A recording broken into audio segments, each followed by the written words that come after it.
کا درس ہم ایک سوال سے شروع کر لیتے ہیں۔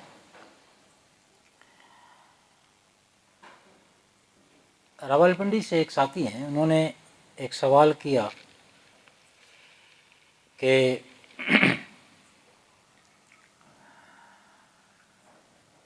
تصوف میں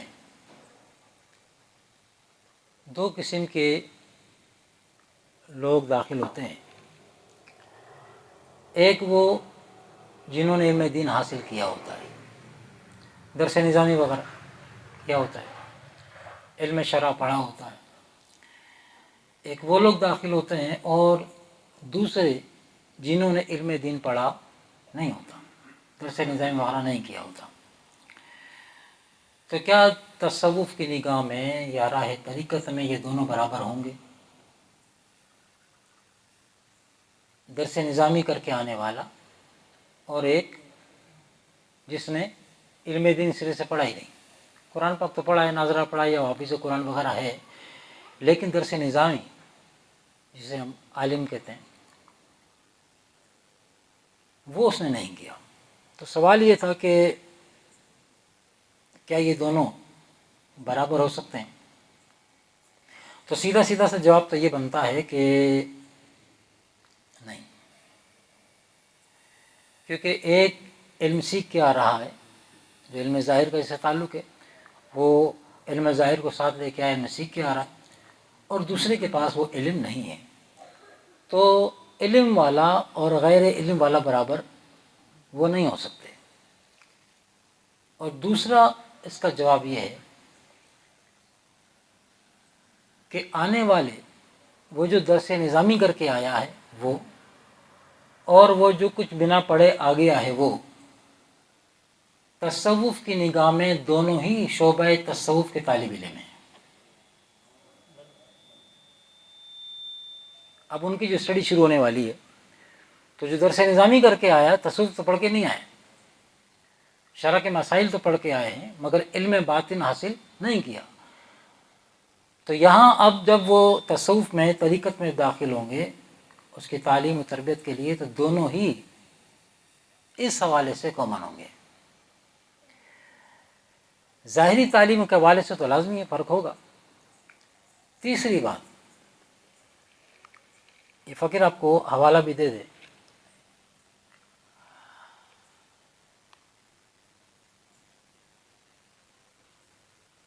مسلک دیوبند کی کتاب ہے تبلیغی نصاب، بڑی پرانی کتاب ہے، کیا نام ہے؟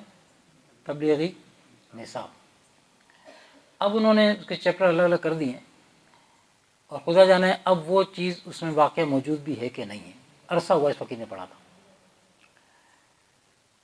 تو اس میں انہوں نے ذکریہ صاحب نے لکھا تھا، واقعہ کوٹ کیا تھا اس میں، کہ ایک صاحب تھے، عالم دین تھے، ظاہری علوم پہ دسترس تھی،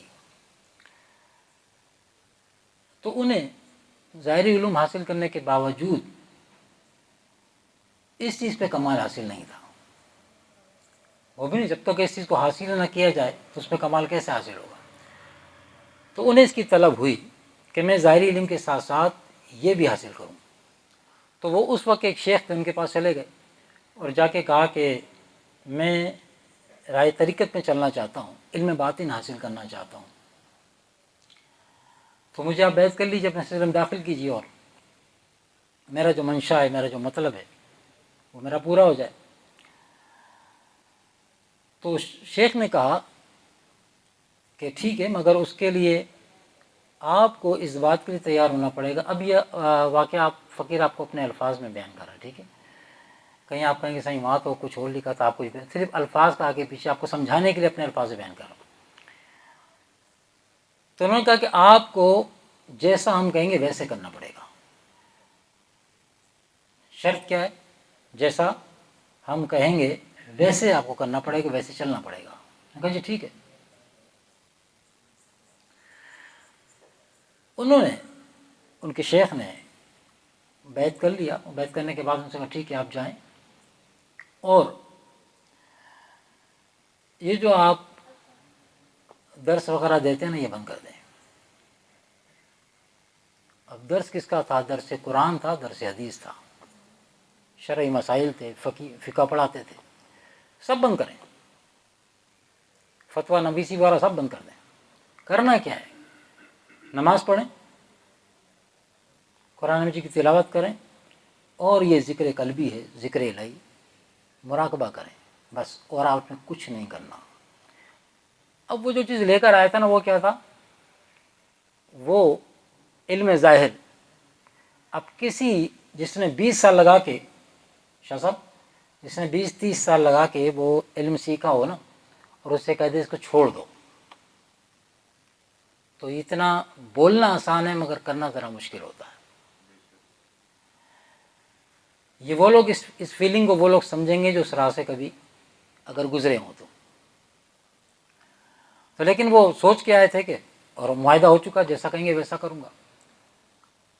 تو انہوں نے کہا کہ ٹھیک ہے، بولے چلے جائیں فلاں مقام پہ جا کے ذکر اذکار شروع کریں۔ انہوں نے ذکر اذکار کرنا شروع کیا۔ اب لوگوں میں یہ چرچا بھی ہوا کہ اچھا خاصا بندہ وہ مسئلے مسائل بتایا کرتا تھا، اور اس کو کیا نام ہے بس نماز پہ لگا دیا اور ذکر فکر پہ لگا دیا، مخلوق اس سے فائدہ حاصل کرتی تھی، یہ کون سا ان کا طریقہ ہے؟ بہرحال لوگوں باتیں کرتے رہے، ان کی کہانی باتیں جاتی رہیں، لیکن اپنے کام سے لگے رہے۔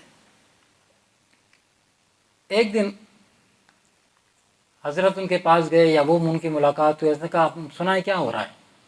وہ کہتا نماز، قرآن مجید کی تلاوت اور ذکر اذکار جو آپ نے بتایا۔ فرمایا تلاوت قرآن بھی روک دو، تلاوت قرآن بھی فی الوقت ہمیشہ کے لیے نہیں، فی الوقت روک دو، اور نماز کی پابندی اور ذکر اذکار، یہ دو چیز چلیں گی۔ اب یہ بات لگی تو ان کو بھی کہ قرآن مجید کی تلاوت سے روک دیا گیا، وہ بھی اللہ کا ذکر ہے، لیکن چونکہ معاہدہ ہو گیا تھا کہ جیسا کہیں گے ویسا کروں گا۔ جب عوام کو پتہ پڑا کہ قرآن مجید کی تلاوت سے بھی روک دیا گیا تو انہوں نے تو اور شور مچایا، یہ کون سا سلسلہ ہے، کون سا طریقہ ہے؟ ایک دن وہ اپنے شیخ کا بتایا وہ ذکر کر رہے تھے، آنکھیں بند کر کے مراقبہ کر کے ذکر کر رہے تھے، تو اچانک ان کے وجود میں سے دھواں نکلنے لگا۔ انہوں نے دیکھا کہ میرے وجود میں سے دھواں نکل رہا ہے، جیسے پرندے نہیں پھڑپڑاتے ایسے پھڑپڑانے کی آوازیں آ رہی۔ گھبرا گئے، گھبرا کے اٹھ گئے، اور جب اپنے شیخ کی خدمت میں حاضر ہوئے بڑے پریشان کے، آج تو عجیب معاملہ ہوا ہے، اور مجھے یہ فیل ہوا ہے کہ یہ جو دھواں نکل کے جا رہا تھا، یہ میرا جو میں نے اتنا عرصہ لگا کہ میں نے علم حاصل کیا، میرا علم نکل کے جا رہا تھا، اور اب میں اس ظاہری علم سے اندر سے بالکل خالی ہوں۔ جا کے اپنے شیخ کو عرض کیا کہ وہ جو میں نے علوم حاصل کیے تھے، مجھے لگ رہا ہے کہ مجھے فیل ہو رہا ہے، محسوس ہو رہا ہے باقاعدہ کہ وہ علوم میرے اندر سے نکل چکے، یہ دھوئیں کی صورت میں سب گیا۔ حضرت یہ تو بڑا نقصان ہو گیا میرا، یہ میرا بڑا نقصان ہو گیا۔ تو آپ نے جب ان کا رونا دھونا دیکھا تو آپ نے اس کو تسلی دی، فرمایا بیٹا گھبراؤ نہیں، فکر نہیں کرو، تمہارا علم تمہارے پاس ہی ہے، جو علم تم حاصل کر کے آئے تھے نا وہ تمہارے پاس ہے۔ یہ جو تم نے دھواں نکلتے ہوئے دیکھا ہے، اور وہ تمہیں جو فیل ہو رہا ہے کہ تمہارا علم نکل کے چلا گیا، علم اپنی جگہ ہے، یہ دھواں وہ دھواں تھا جو علم کے ساتھ تکبر آیا تھا، علم کے ساتھ جو تکبر آیا تھا نا طبیعت کے اندر، اور علماء کرام فرماتے ہیں جتنا تکبر علم سے آتا کسی اور چیز سے نہیں آتا۔ کتابوں کا جو تکبر تمہارے اندر جو رونت آ گئی تھی کہ میں بڑا عالم فاضل ہوں، میں بڑا اپنا درس دینے والا ہوں، میں بڑا مفتی ہوں، بڑا میں فقیہ ہوں، یہ سارے بڑا پن جو تھا نا، یہ تمہارا بڑا پن جو ہے دھواں بن کے نکلا ہے، اور یہ نکلا ذکر کی برکت سے۔ سبحان اللہ۔ اس میں ذات نے اس کو کھرچ کے نکالا ہے، جو خالص تھا وہ چھوڑ دیا، علم تو تھا، علم رہنے دیا، علم کے ساتھ جو میل آیا تھا وہ نکلا ہے، وہ دھواں جو تم نے نکلتا دیکھا۔ پھر وہ مطمئن ہوئے، اور اس کے بعد پھر ایک وقت آیا، پھر صاحب نے ان کو اجازت دی کہ اب آپ اپنی مسند سنبھالیں، اور اپنا جو فتویٰ و نویسی کرتے تھے وہ کریں، جو درس دیا کرتے تھے کریں، پڑھائیں، فقہ کے مسائل، فقہ کے مسائل وغیرہ بتائیں، لیکن وقت آنے پہ تو وہ ساتھی نے ہمیں ان کو ابھی جواب نہیں دیا، ہم نے چاہا کہ ہم درس میں جواب دے دیں، سب کے سامنے بات آ جائے گی۔ آج شام میں ان کا سوال آیا تھا، تو درس نظامی یا ظاہری علوم پڑھ کے آنے والا اور ایسا شخص جس نے ظاہری علوم نہیں پڑھے، تو جو علوم حاصل کر کے آیا ہے اس کے علم کے ساتھ کچھ میل بھی آیا ہے، ٹھیک ہے نا۔ اچھا، جو علم حاصل کر کے نہیں آیا، علم دین اس کے پاس کچھ نہیں فقہ وغیرہ کا، تو اس کے پاس اس کی طبیعت میں اس حوالے سے میل نہیں، لیکن کچھ اور عوارضات ہوں گے جو جس ماحول سے وہ نکل کر آیا ہے، اس کی صفائی ان عوارضات کے حوالے سے ہوگی، اس کی صفائی اس کے حوالے سے، صفائی دونوں کی ہوگی۔ آئے ہی اسی لیے نا، سیکھنے کے لیے آئے، وہ بھی سیکھنے کے لیے، یہ بھی سیکھنے کے لیے آیا، تو دونوں طالب علم ہیں اپنی اپنی جگہ پہ۔ فرق علم کا تھا، لیکن صرف فرق علم کا نہیں تھا، کچھ اور معاملات بھی تھے۔ تو شیخ کی ضرورت کے اوپر بات چل رہی تھی پچھلے درس میں کہ بیعت ہونا کیوں ضروری ہے۔ تو ایک تو یہ آپ اس بات سے اپنے فقیر نے آپ کو واقعہ بتایا، اس سے اندازہ لگا سکتے ہیں۔ اور اسی قسم کا ایک واقعہ اور بھی گزشتہ دنوں فقیر نے آپ کے سامنے پیش کیا تھا، اور وہ کوئی ڈھکے چھپا واقعہ نہیں ہے، بڑا معروف واقعہ ہے، مولانا روم رحمۃ اللہ علیہ کا مشہور واقعہ ہے۔ آپ کے ساتھ بھی ایسی معاملہ ہوا۔ کہتے ہیں کہ مولانا روم رحمۃ اللہ علیہ وقت بڑے جید عالم تھے،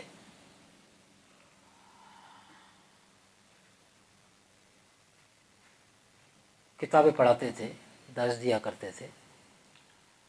تو آپ کے دور میں ایک بزرگ ہستی جنہیں دنیا حضرت شمس تبریز کے نام سے جانتی ہے۔ یہ شمس تبریز یہ ملتان والے نہیں، لوگ سمجھتے ہیں جو ملتان میں بزرگ ہیں یہ وہ نہیں ہے، یہ وہ نہیں۔ تو شمس تبریز رحمۃ اللہ علیہ اکثر بیشتر ان کے پاس آتے اور مولانا سے پوچھتے، مولانا ان کتابوں میں کیا ہے؟ تو مولانا ان کا حال دیکھتے کہ مذوبانہ حال ہے، تو ان کو دیکھتے تو جواب دیتے کہ میں اس کو کیا بتاؤں کہ اس کو کیا پتا کتابوں کے اندر کیا ہے۔ تو مولانا ان سے کہتے، مولانا روم فرماتے ہیں، میں ان سے کہتا کہ حضرت ان کتابوں میں وہ ہے جو آپ کی سمجھ میں نہیں آئے گا، آپ کی سمجھ سے بالا تر ہے، آپ نہیں جان سمجھ سکتے۔ وہ آتے ہی یہ جواب یہ دیتے۔ ایک دن مولانا تھے نہیں، وہ آئے، انہوں نے کتابیں اٹھا کے ان کی وہ قریب میں کوئی حوض وغیرہ تھا، پانی میں ڈال دی۔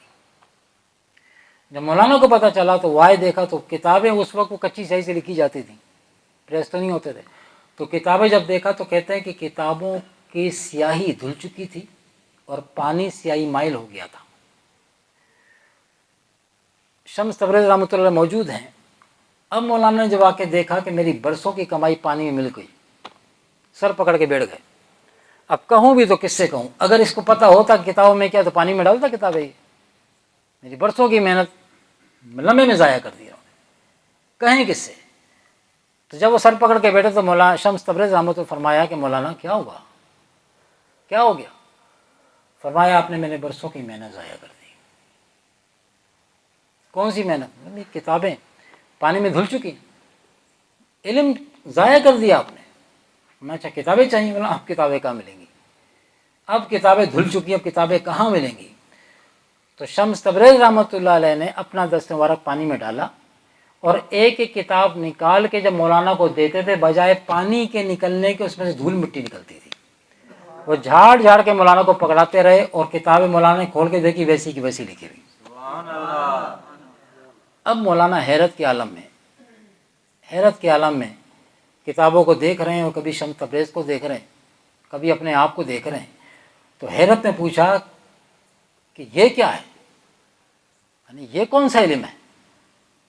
تو شمس تبریز رحمۃ اللہ علیہ نے مولانا ہی کا جواب ریٹرن کیا، ان کو لوٹایا، فرمایا مولانا یہ وہ ہے جو تو نہیں جانتا، یہ وہ علم ہے جو تو نہیں جانتا۔ بس اسی وقت مولانا کے دل کو بات لگی، شمس تبریز آئے بھی تھے ان کو لگانے کے لیے، اللہ نے بھیجا آپ کو۔ فرمایا حضور بس پھر اب مجھے وہ سکھا دیں جو آپ کے پاس ہے، مجھے اپنی غلامی میں لے لیں اور مجھے یہ سکھائیں جو آپ کے پاس ہے۔ برسوں سے میں یہ سب کچھ کر رہا ہوں، یہ قوت یہ پاور میرے پاس نہیں آیا، تو یہ مجھے سکھا دیں۔ تو شمس تبریز رحمۃ اللہ نے وہی شرطیں لگائیں، جیسا ہم کہیں گے ویسا کرنا پڑے گا،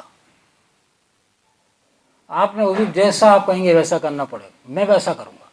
پھر جو شمس تبریز نے گھمایا ہے نا مولانا روم رحمۃ اللہ علیہ کو، اپنے وقت کا جید عالم، مفتی، فتاوی دینے والا، قرآن کا قاری، لکھنے پڑھنے سنانے والا، اس کا ایک اپنا معیار ہوتا ہے، ایک لیول ہوتا ہے ایک عالم دین کا۔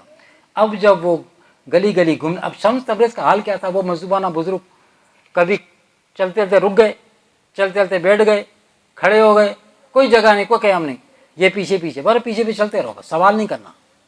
مولانا پیچھے پیچھے، جہاں شمس تبریز جو ان کے مرشد ہو گئے، اب جہاں آپ بیٹھ جائیں یہی بیٹھ جائیں، جہاں کھڑے ہو جائیں کھڑے، چل پڑے۔